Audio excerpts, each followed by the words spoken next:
Tugas pokok Bank Indonesia yang pertama adalah menetapkan dan melaksanakan kebijakan moneter guna menjaga sistem perekonomian di Indonesia tetap stabil, maka dibuatlah sebuah kebijakan moneter.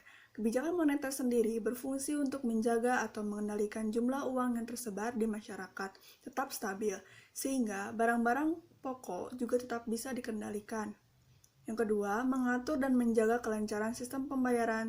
Tugas Bank Indonesia selaku Bank Sentral Indonesia adalah menciptakan sebuah aturan, standar, prosedur, dan kesepakatan yang akan dipakai pada sistem pembayaran ini.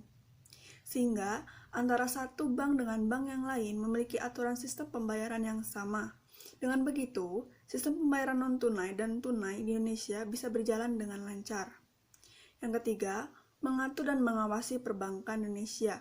Tujuan dari pengawasan ini adalah untuk menciptakan kestabilan dalam sistem keuangan Indonesia, serta membatasi risiko dan juga biaya krisis sistemik yang mungkin akan muncul di kemudian hari.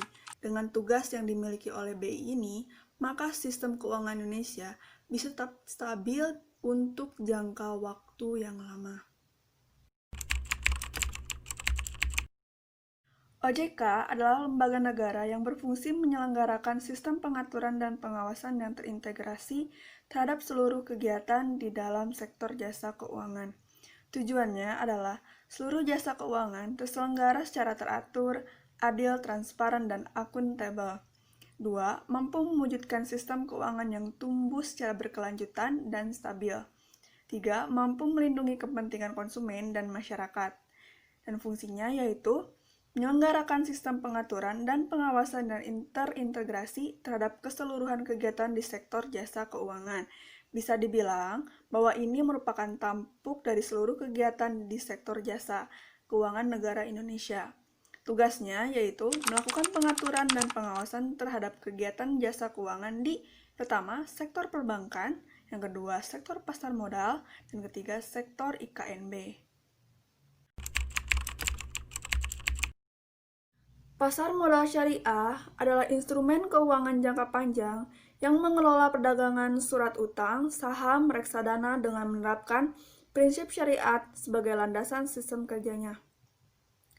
Perbedaan saham, suku, dan reksadana syariah yaitu saham adalah surat berharga yang merupakan bukti penyertaan modal atau kepemilikan dalam suatu perusahaan dan bukti penyertaan tersebut berhak mendapatkan bagian dari hasil usaha perusahaan.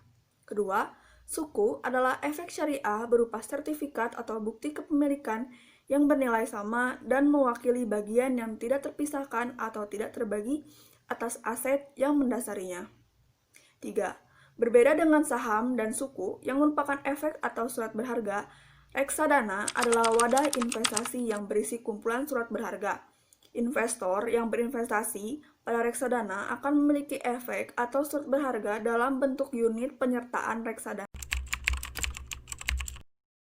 Peserta asuransi terikat dengan kontrak yang telah dilaksanakan antara pihak perusahaan dengan peserta asuransi, maka secara detail hal tersebut harus dipertanyakan dan disetujui bersama.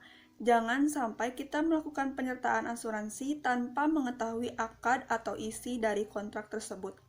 Karena seringkali kita terperangkap, sehingga banyak yang tertipu. Oleh karena itu, kita maka harus jadilah peserta yang bijak. Tentunya dalam konsep Islam, ada takaful bahwa premi dengan kesepakatan untuk kepentingan bersama. Bila ditanya diperbolehkan atau tidak, itu tergantung pada nilainya. Tapi jika secara umum itu diperbolehkan apabila premi yang dibayarkan sama seperti kita dalam menabung dengan akad mudharabah. Jika di perbankan ada namanya akad wadiah yadamanah, yaitu menitip, menabung dengan kebebasan ataupun hak untuk menginvestasikannya. Maka dari itu, jika premi di tengah jalan dia berhak untuk mengajukan berhenti dan hak-haknya harus ditaati seperti ketentuan dalam kontrak. Apakah dia akan mendapatkan faedah dan manfaat dari premi yang dibayarkan? Itu tentunya sesuai dengan klausul yang dibayarkan. Terima kasih. Wassalamualaikum warahmatullahi wabarakatuh.